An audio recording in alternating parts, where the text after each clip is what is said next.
Hey people, I hope you all are doing well today. I am Makeda Valletta, also known as the Body Scientist, and I'm live on my IG page. I'll save this and repost it to my YouTube. In case you're unfamiliar with me, I am a strength and conditioning specialist certified by the NSCA. Hopefully you won't hear. I'm sitting in the car. Let me put the window up so you don't hear a lot outside. My degree is in, hold on, sorry. Okay, hopefully the outside won't be too loud. Okay, so my degree is in exercise and sports science, okay? And that's the field that I've been in for the past 20 years. I am a sports nutritionist, certified by the ISSN, and a USA Olympic weightlifting coach. I'm a former athlete myself, okay? And, you all saw me do a video yesterday about Bronny James and, hold on, I'm sorry, I'm writing something.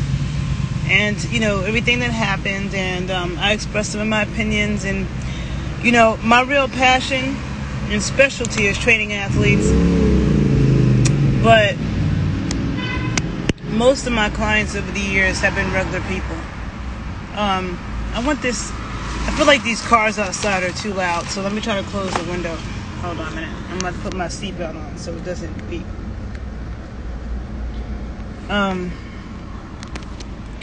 Yeah, most of my clients have been regular people, and I apply the same philosophy to everybody. I think that everybody should train like an athlete, right? But, okay, there are some things that need to be noted, okay? Because my undergraduate degree is in exercise and sports science, right? So there's a difference, okay? It might sound like the same thing, but it's not. It's not, okay? So exercise is supposed to be safe and effective, okay? You should not get injured when you exercise. Exercise is safe and effective. When you're playing sports, okay, there are all kinds of inherent risks and stresses that get put on the body when you are playing sports. Thank you for the compliment. There's a lot of things that, when you think about the wide variety of sports that exist, some are more detrimental to the body than others. Like something like track and field or tennis is not that bad, okay? But you look at American football, boxing, even soccer, or the rest of the world calls football. They're hitting the head with their ball, but they're hitting the ball with their head. That you can get head trauma doing that, okay? Playing baseball, you can get hit with that baseball and get knocked the hell out, okay? So difference. But if you are ski jumping and flipping off of people that do this ski jumping and they're skiing and snowboarding and flipping downhill, you could break your clavicle, you could break your hip, and they know they're taking those risks, right? So that's something that as an athlete you always have the the risk of being injured. And a lot of people think like athletes are so healthy, but that's not necessarily true either, okay? So there's a lot to say, and so which is one of the reasons why I was an athlete. I was also a dancer, but I didn't want to try people who are like high level athletes, Olympians, champions. A lot of times, depending on the sport, okay, they can actually do a lot of damage to themselves. And an athlete's state of mind, okay, which is something I had to get out of when I graduated college and started working with regular people and, was really focused on health. There's a difference between the athlete's state of mind and the state of mind of optimal health, okay?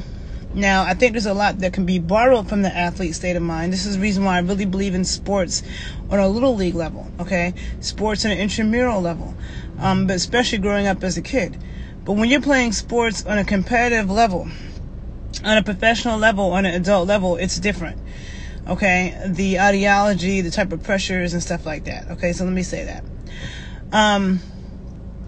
But a lot of things that athletes do, can be unhealthy, and it's not always their fault. A lot of times it's the fault of the trainers it's the fault of the sports medicine doctors. I used to want to be a sports medicine doc. I thought about that for a moment. So, okay, let me back up and let me just explain something about my field, right? So I said my undergraduate, like people always talk about how they didn't learn anything in college and college degrees aren't worth anything. I did learn a lot in college, okay? And I love what I majored in. And my degree in particular was exercise and sports science. But under that umbrella, and my focus was strength and conditioning, okay? So this sounds like whatever to you, but these things mean something, okay? Under the umbrella of exercise and sports science, okay, you have different concentrations. You have athletic training. The athletic trainers are the people who are on the field, on the court. They're the first to respond when an athlete goes down. Those are the ones who responded when Bronny went down. Those are the ones who responded when DeMar Hamlin went down. They're the ones that are watching the athletes. The second a serious injury occurs, they're the first ones there. They do manual muscle tests. They do very quick tests without technology, okay, to be able to tell what's going on. And what they do is amazing, and it's very specialized. In a lot of ways, I feel like it's the hardest concentration in my field, okay? So that's what the athletic trainers do. And then they are responsible for the rehab of the athlete. So they're kind of like physical therapists. The difference between them and regular physical therapists is that regular athletic trainers are focused on returning the athlete to the field as soon as possible. Regular physical therapists don't have that speed in mind, right? Then you have biomechanists. Biomechanists are the ones that study prosthetic limbs. They're studying they might be microanalyzing your technique and the angle in which you're throwing something. They're developing the equipment. They're studying the physics of physical movement. Those are biomechanists. Then you have these sports psychologists who, I remember when I used to think that a sports psychologist was somebody who talked to depressed athletes. That's not what they do. Sports psychologists work on the mental training, okay? There are a lot of athletes that have mental blocks. They have things that freak them out, might make them freeze up in the game. Some people can be great in practice, but can they take, what they're doing at practice and bring it onto the field? All athletes have pressure on them, and that the higher your goals are as an athlete, you want to be a top college athlete, you want to be a professional athlete, you want to be a star, you want to be one of the best in the world. You have a lot of pressure to perform. That's all athletes. Imagine what it feels like for a figure skater who's being judged, or a gymnast who's being judged and everything being perfect and your timing, and you can do something that could, the level of injury you could sustain being a gymnast or a figure skater, okay, and landing wrong or cracking your whole skull, okay? So all athletes have to learn how to perform under pressure and to be able to overcome these things, overcome the distractions. That's what sports psychologists do. They work on visualizations and then mental training, which is also very important, okay? Then you have a strength and conditioning coach, which is what I am. A strength and conditioning coach, we develop workouts in the weight room to increase performance and decrease injury, okay? So we look at the common injuries in that sport or position. We look at the biomechanics and the energetic demands of that sport or position. Like, is it an anaerobic sport? Is it an aerobic sport? Is it anaerobic and aerobic? Like basketball, We look at all those, and we design workouts in the weight room using periodization methods that change depending on whether somebody's in the preseason, championship time, off season. You switch up because no one's in peak condition all the time. So there's a science behind this, how you peak people at certain times, and then also working to prevent injury. So a strength and conditioning coach, we design workouts in the weight room to increase performance, decrease injuries. Okay. Then there are also sports nutritionists, which I also am. Sports nutritionists, we focus on, like if you want to perform at a high level, like I just came from the gym. I tried to go work out today. I've been on my workouts, and today I really wasn't feeling it, but I really pushed myself. and I was hungry on my way to the gym, and I really don't believe in working out on an empty stomach, because when you are working out on an empty stomach, you cannot really work to your fullest capacity, okay? So you can go do a bullshit ass workout, but to me, I feel like go hard or go home. So to get the most out of your workouts, you want to work hard, and you can't do that if you're hungry, right? So I tried to push myself. I was too hungry, so I gotta go. But a sports nutritionist, if you're an athlete, okay, if you're an athlete, you can't be, if it's time to, like when it's time for you to compete, you can't be, oh, I'm hungry, I didn't eat. That's not good. You also can't be like, oh, you just ate a burger and fries and now you feel like you need to sit down for 3 hours to digest it, right? So, and it's all about how much protein you've had, your carbohydrates, your hydration, you know, all of that plays a role. So with sports nutritionists, what we do, it's about like fueling properly the meals that you're eating, and you know how much of certain macronutrients and micronutrients you need, and the timing of it, okay? So hydration is my thing, and a lot of people are really confused about hydration. If you haven't seen I've done a few videos on hydration. One I did last year about the sun, melanin, and hydration. You can check that out. It's on my YouTube and IG page. And I did a video years ago, like 6-7 years ago now, where I was talking about hydration. And a lot of people don't understand hydration. They think it's just about water, and it absolutely isn't. Okay? So you have these different, you know, focuses in exercise and sports science. You also have, you have the exercise physiologists who are studying exercise and disease. They're studying, like, you know, what happens, you know, if you have somebody who has diabetes, how does exercise affect somebody with diabetes or hypertension? Or how does working out in extreme heat affect you, or extreme cold? Or what happens if you dive, you know, 1,000 feet underwater and then get on a plane? You know, what does that do? What happens if you go hiking at the highest mountains? What happens to your blood? That's exercise physiology, okay? So that is another specialty of exercise physiologists. And they're the ones who really, if you get sick or you have some type of health issue, they're the ones who should be clearing you for physical performance and physical activity, not doctors. It should be the exercise physiologists. That's their expertise, right? Then you have cardiac rehab, okay? So cardiac rehab is another focus, another concentration under that umbrella of exercise and sports science. And well, cardiac, they're more on the exercise science side, not really the sports science. But cardiac rehab, they deal with people who might have had heart surgery, or have, you know, usually people that are recovering from heart surgery or have serious heart conditions. They're reading EKGs, and they're developing exercises to strengthen the heart, because the heart is a muscle. Okay, so if someone has surgery,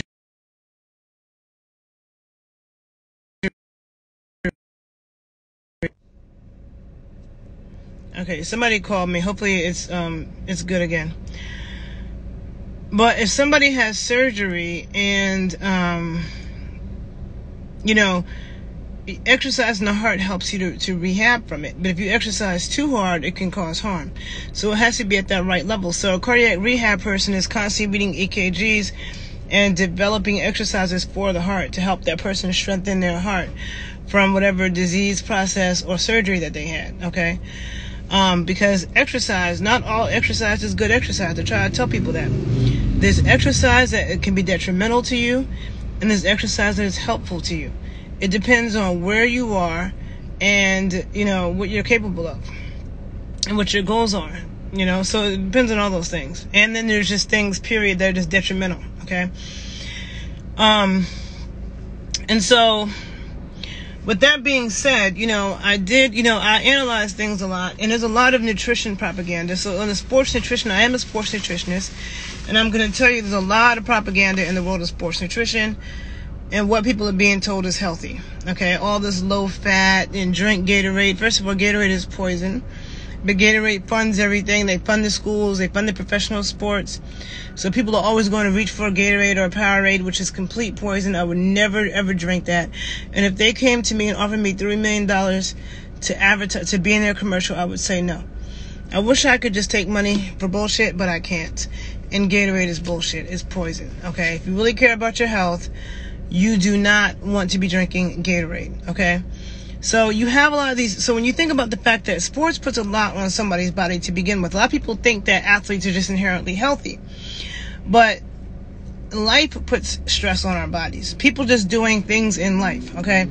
People going to shovel the snow in their yard, or they're going to travel and they're putting the suitcase up above the thing, or people be blowing their back out, injuring themselves doing regular stuff. Now, an athlete who is putting, extreme stress in their body all the time, the nutrition becomes even more important, and not just on the sense of performance, but also injury prevention, which again are interlinked. I told you, as a strength and conditioning coach, our specialty is to increase performance and decrease injury. They're interlinked, because you can't perform at a high level if you're injured, right? So they're interlinked.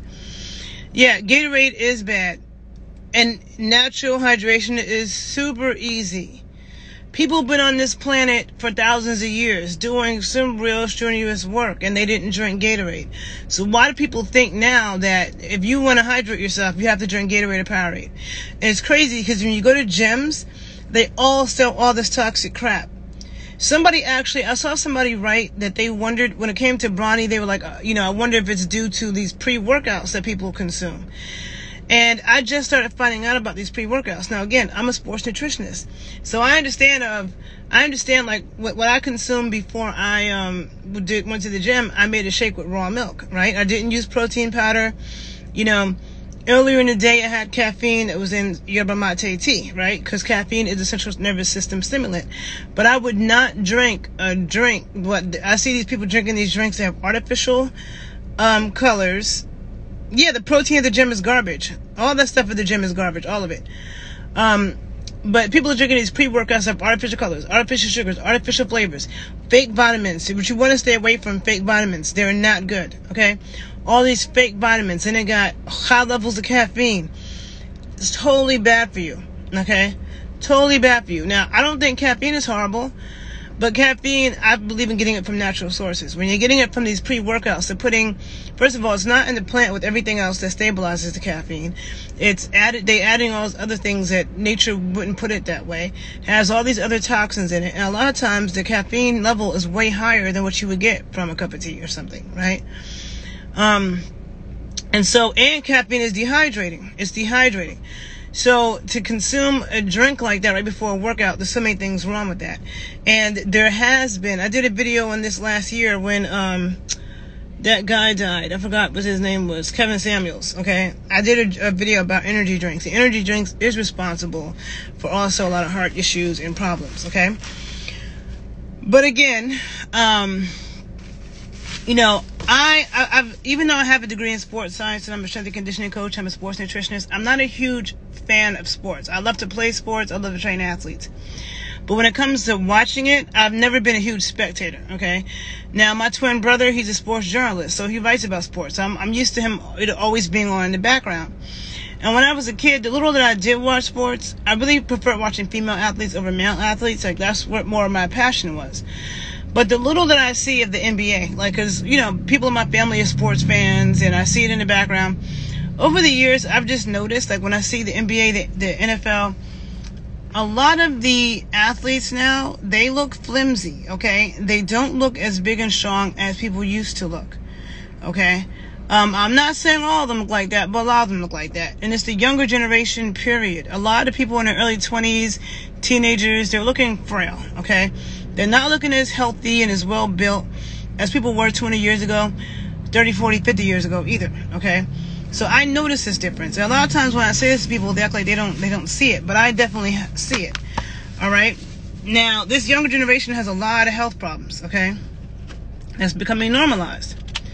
And since I posted a video yesterday about could the jab be linked to Bronny's, what happened to him, I've had several people write me and tell me that their teenager had cardiac arrest. Several people. That's not normal, okay?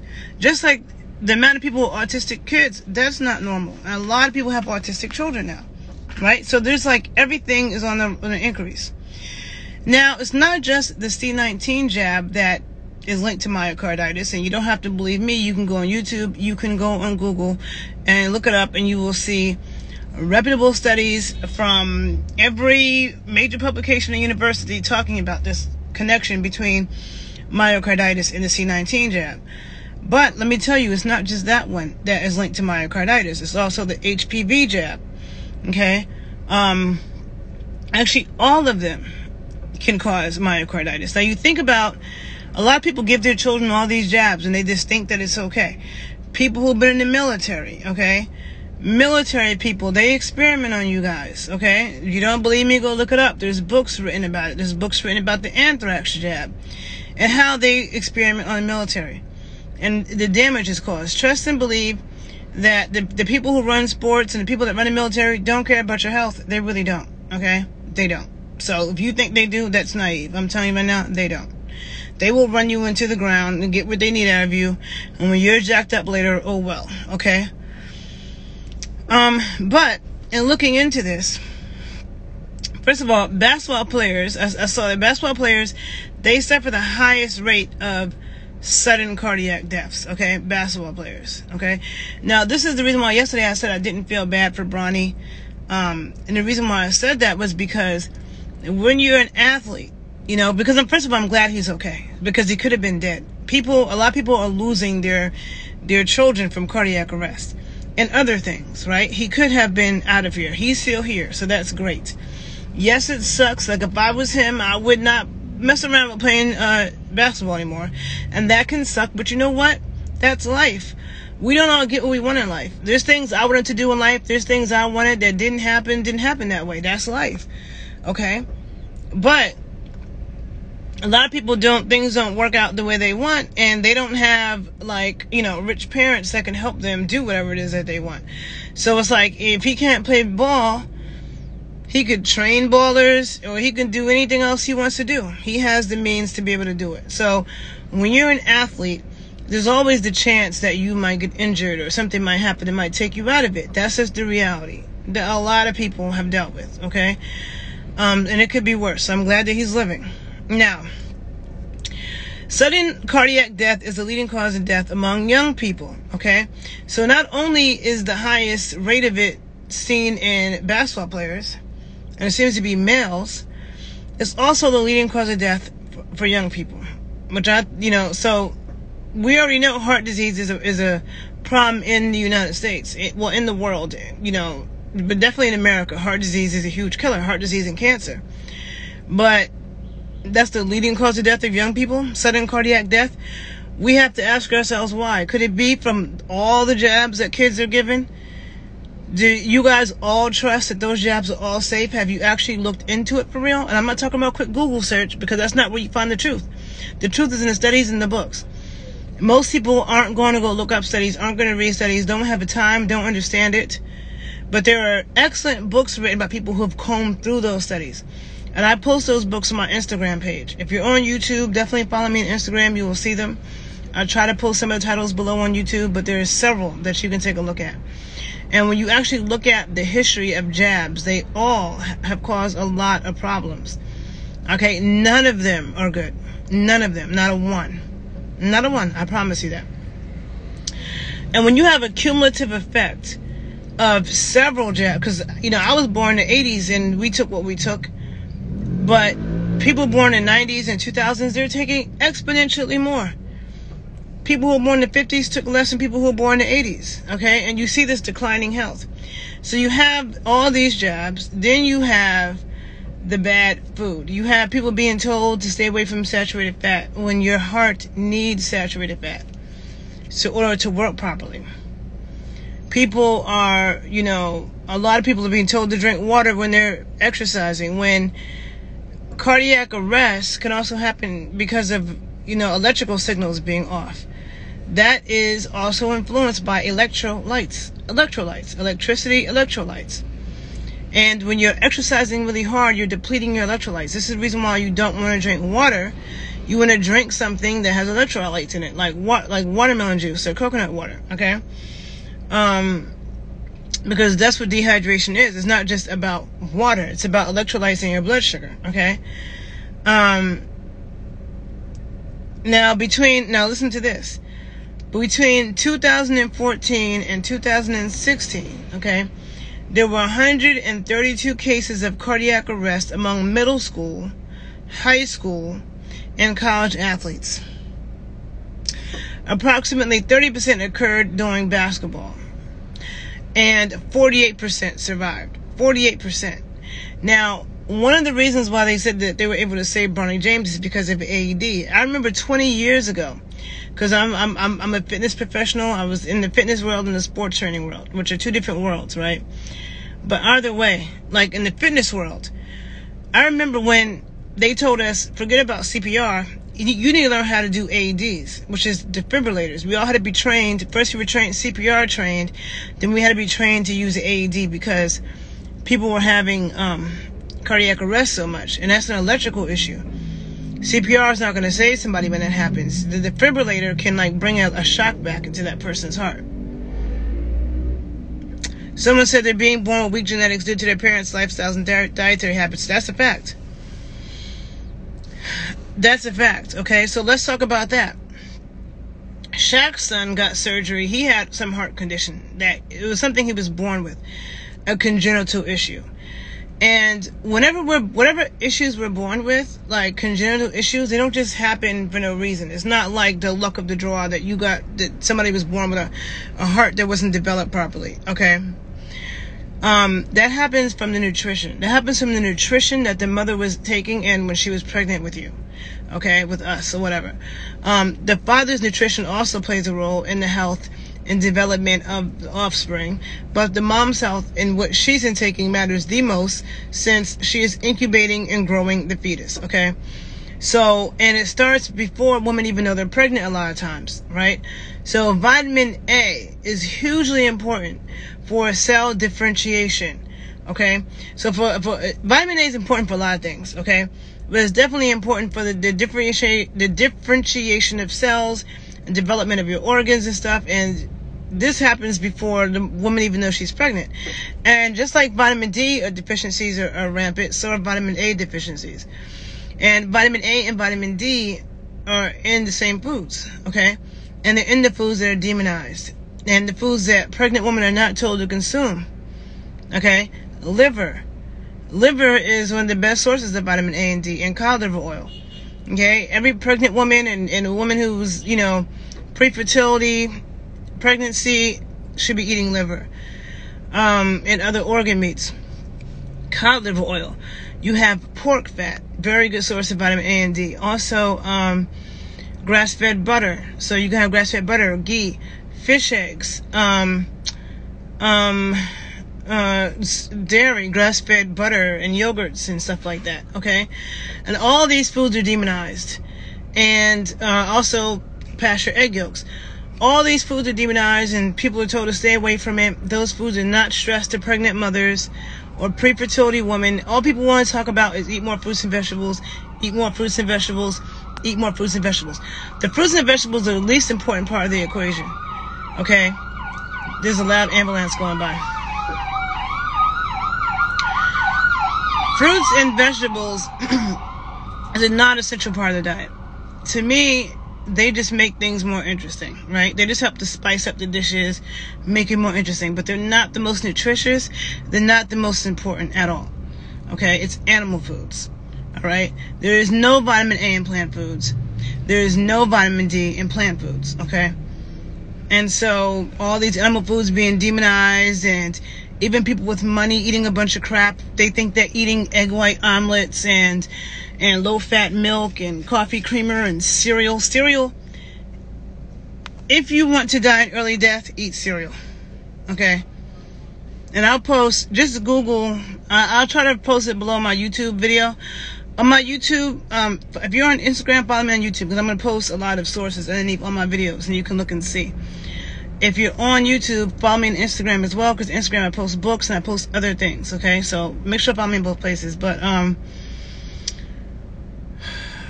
oh yeah, look up Sally Fallon cereal. Just put in YouTube Sally Fallon and cereal. It's a video, it's about 5 minutes. And it will clearly show you the studies that show that eating cereal, if you want to have lesions in your goddamn brain and have terrible health and die way sooner than you should, then eat cereal. There's no such thing as a healthy cereal. They are extruded, highly processed grains that are terrible. Okay, I'll do a video about cereal another day, but cereal is not healthy. So you have people like, oh, I'm gonna eat cereal, I'm gonna cook with canola oil, I'm gonna use this fake butter, I'm gonna cook in Teflon, non-stick pans, we're gonna drink some Kool-Aid and some Gatorade. That's not healthy. I don't care what you look like. I don't care what sport you play and how many gold medals you have. That's not healthy. And I can guarantee if you stay on that diet, you're going to end up sick sooner than you should. Okay? That's not the type of diet that keeps you healthy and vibrant into your 90s. It's not. Okay? It's not the kind of diet that helps kids grow and develop to their full potential. It's not. What they need is meat on the bones, organ meat, bone broth, fermented foods. Bone broth is not stress to athletes, but it's my understanding that Kobe Bryant consumed a lot of bone broth. Everybody should be consuming bone broth, but if you're an athlete who's putting a lot of stress on your body, on your bones, you definitely need to be consuming bone broth, okay? Those things, lots of butter, those things are not, even coconut oil is good. Those things are not stressed. Now, heart attacks are increasing in young adults under 40, okay? So, hear that. Heart attacks are increasing in young adults under 40, all right? Now, 1 in 5 heart attack patients are younger than 40. 1 in 5. 1 in 5 heart attack patients are younger than 40. Listen to that. That's not normal. Just because something is common, it doesn't mean it's normal, okay? So, something is wrong, all right?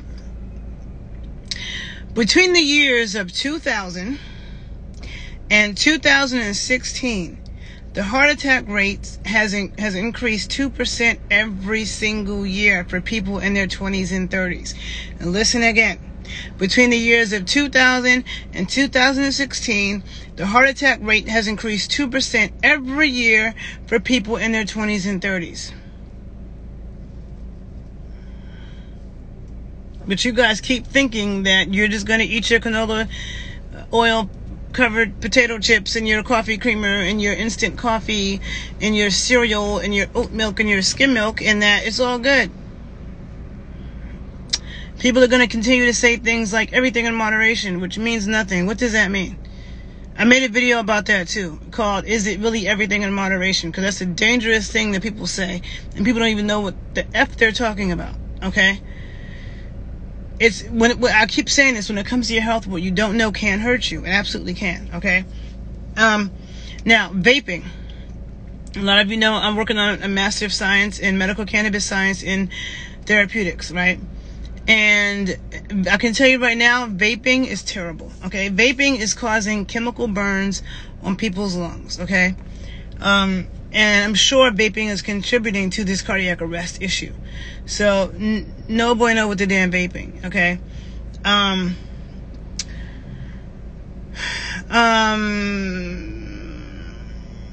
So, things that can cause cardiac arrest, this increase in the young. I said vitamin A and D deficiencies. Also calcium. Calcium is really important for muscle, for your heart activity, but your muscle activity as well. And calcium is high in dairy foods. A lot of people don't consume anymore. I'm a huge proponent of raw dairy. I get raw milk and raw yogurt and stuff like that. If you're not consuming dairy, the other source of calcium is bones. So if you're eating sardines and you're consuming things like people consume small fish with the bones and eating the bones somehow, that's how you're going to get calcium. But people tell you can get calcium from spinach and all that. No, because you need fat to digest calcium. There's no fat in spinach or any of these plants. You have to eat tons and tons of spinach to get a little bit of calcium that you probably won't absorb. And spinach is very high in oxalates, which are anti-nutrients that cause all kinds of problems in your body. So no, spinach and vegetables are not a good source of calcium at all, okay? But all those things can cause, electrical issues with the heart. Severe dehydration can cause electrical issues with the heart and cardiac arrest.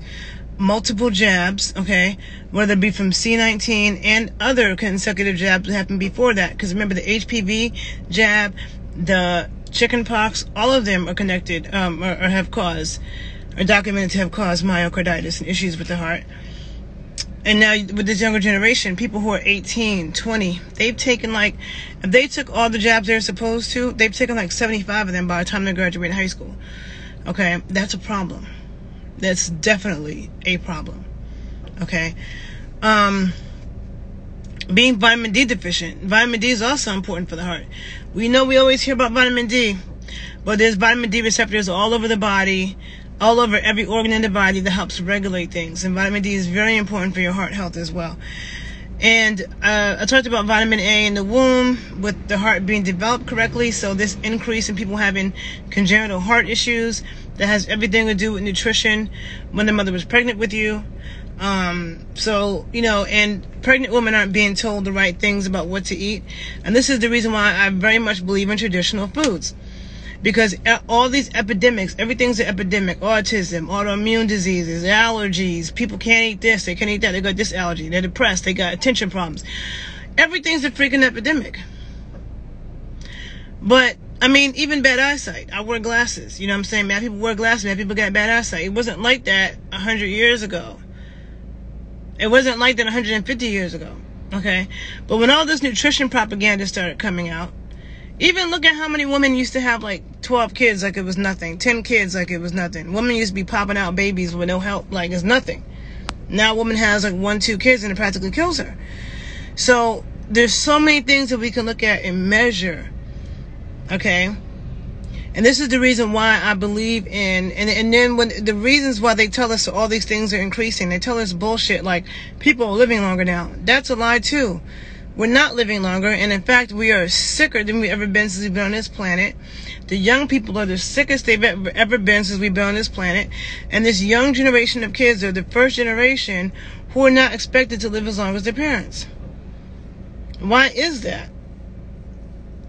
So, to me, we don't need to guess about what works. We can look back and see populations of people now and in the past who people lived to be in their 90s with good health and all their faculties about them for generations, gave birth to healthy kids that grew up and lived a long life for generations. What did they eat? What did they eat? It's not that freaking hard to tell. They didn't. It wasn't almond milk and kale juice and kale salad and kale chips. It wasn't that. Okay? It wasn't salad at all, actually. They weren't on a fruitarian diet. That wasn't it. And for those of you, this is something that I've been studying for 20 years. Studying and working with people. And so if this is something that you really want to know about, read the book, Nutrition and Physical Degeneration. Nutrition and Physical Degeneration by Weston A. Price. Okay? Get that book. If you get nothing else. Nutrition and Physical Degeneration by Weston A. Price. Okay? So, yeah, I mean, I just know that, you know, I see that, you know, there are basketball players in the past that have for sure had heart attacks, some that have died. A lot of people don't know that the performance-enhancing drug of choice in basketball in the 70s was cocaine, okay? Cocaine can definitely cause heart issues. I don't think that basketball players are using cocaine now like they used to. I don't think.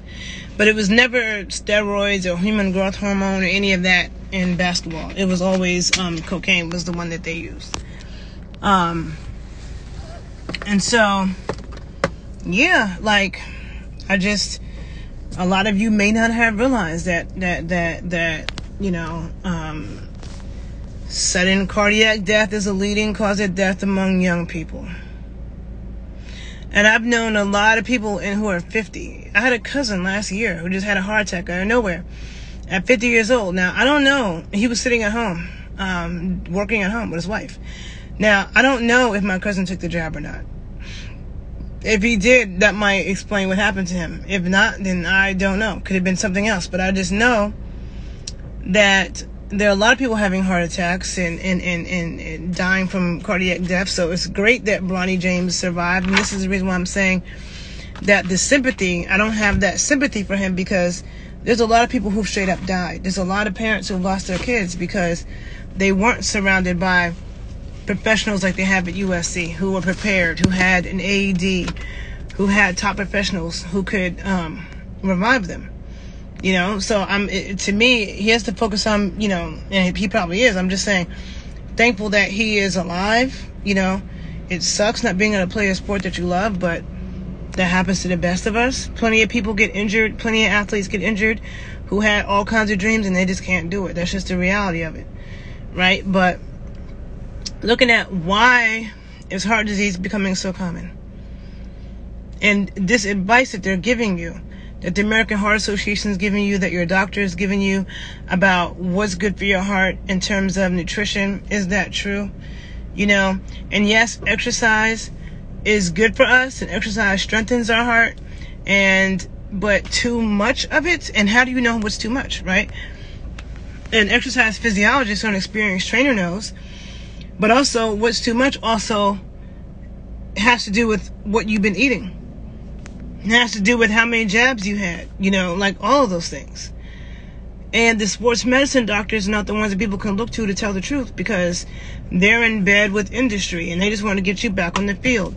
This is what we saw with concussions and head trauma, how, you know, they were sending these athletes back onto the field. When anybody who knows anything about head trauma knows, one concussion is a big deal. Just one. Just one. Every concussion, one concussion is a major injury. You need to fully heal. Fully heal before you start shaking your head around or doing anything. And the fact that you have athletes who've had several concussions, terrible. That's exponentially worse. And it's not just concussions. Even when you have soccer players who hitting the micro traumas of hitting your head with the ball, or boxers who are getting punched in the head, they're continuous micro traumas. You see what happened to Muhammad Ali. The continuous micro traumas can also cause issues. Now, and this is what I'm saying, the difference between exercise and sports science. In sports, athletes know that there's inherent risk in what they're doing, that they could get injured. And you could get permanently jacked up like Muhammad Ali. That is a risk you take when you participate in sports, especially contact sports or dangerous sports. But when you're exercising, you should never get injured exercising. Okay? If you ever get injured exercising, you're doing something wrong. Period, point blank. So that's like, the exercise is supposed to be safe and effective. That doesn't apply to sports. So that's the difference between exercise science and the science of exercise versus the science of sports. The science of sports is about performing at a high level and translating that into physical performance and skills. Health is not, health is secondary. Health only matters as so much as that you can get stuff done today. They're not thinking about long-term health and what might tear you down. And depending on the sport that you're engaging in, you're high risk for having all kinds of injuries. Exercise is not that. So that's the difference between the two. So boxing as an exercise is a great workout, right? Boxing is a great workout. Boxing as a sport, I wouldn't want to be with a boxer. I wouldn't want my child to be a boxer, because getting bashed in the face like that, I think boxing is barbaric as hell. Muay Thai as well. That can lead, because people think about gratification today. You won something today, you got this money today, but what happens in 10-15 years when you don't recognize your family members, or you're sitting there shaking like Muhammad Ali was, or you got serious problems from being bashed like that? So as a sport, it's not very healthy. You might like to watch it, you might be entertained by it, but it's a dangerous sport to be participating in. If you're doing it as a workout, it's great. Okay? Exercise science and sports science, two different things, all right? And you're putting on two different hats. People who work in the field of training athletes don't work in the exercise, they don't usually work in the exercise industry, the fitness industry. And people in the fitness industry are not usually working in the sports industry, sports training industry. They're two different things. There are two different skills and levels of knowledge. I just so happen to be well-versed in both, because my background is in exercise and sports science. My certifications are in sports and in exercise, okay? A few people who died from boxing. Yeah, boxing is not good, okay? You can do the workout all day. Excellent. But as a sport, no, it's not good. So even with the football players, and people were like, oh, they should ban football. No, football players, no. As long as people have informed consent and you know the risks that you're taking. Some people know the risks they're taking and they're fine with that. They still want to take it. Then fine. Because honestly, Running marathons is not good for your health at all. There's nothing healthy about running a marathon. Unless you come from Kenya or Ethiopia, where their bodies are literally built for that, their muscle type, their joints. Unless you come from there, running a marathon can kill you too. And cause all kinds of damage, give you kidney failure, permanently mess you up. I've seen people run marathon once to be permanently jacked up. There's so many ways that marathon can damage you. It's actually not good for your health. But marathon, you have marathon with people who are doing it for health reasons, and they think it's healthy. And then you have the marathon as a sport, where people are like, this is my sport. So they don't care about the damage it's doing to them. Athletes don't care about that. You know what I'm saying? They are trying to perform and win something. So you have because when you're doing something for a sport, you're not really caring about that it's not good for you and it could cause this and that. You know that. But with exercise, you should never get injured and be doing things that's breaking you down when you're exercising at all. Okay? So, I just wanted to talk about that and the fact that, sudden cardiac death is a leading cause of death amongst young people now. It's happening very often. We have a lot of myocarditis that can be a result of all of the jabs and the cumulative effect of all of the jabs. Okay? And I'm just going to encourage people, you guys, some people trust the medical industry and these companies way too much. You don't have to take my word for it. Look at my sources. I always have sources. Okay? On my Instagram page, I have several books. Just don't be afraid. If you're not afraid of the truth, get those books and start reading. That's all I got to say. I wish you and your family the best of health. And that's that. If you have anything you want to share, please do. Check my links that I'll post below. Follow me on YouTube and Instagram because I post different things in different places. And if you learned something from this video, please like it, please share it, and I'll see you in the next one. Peace, people.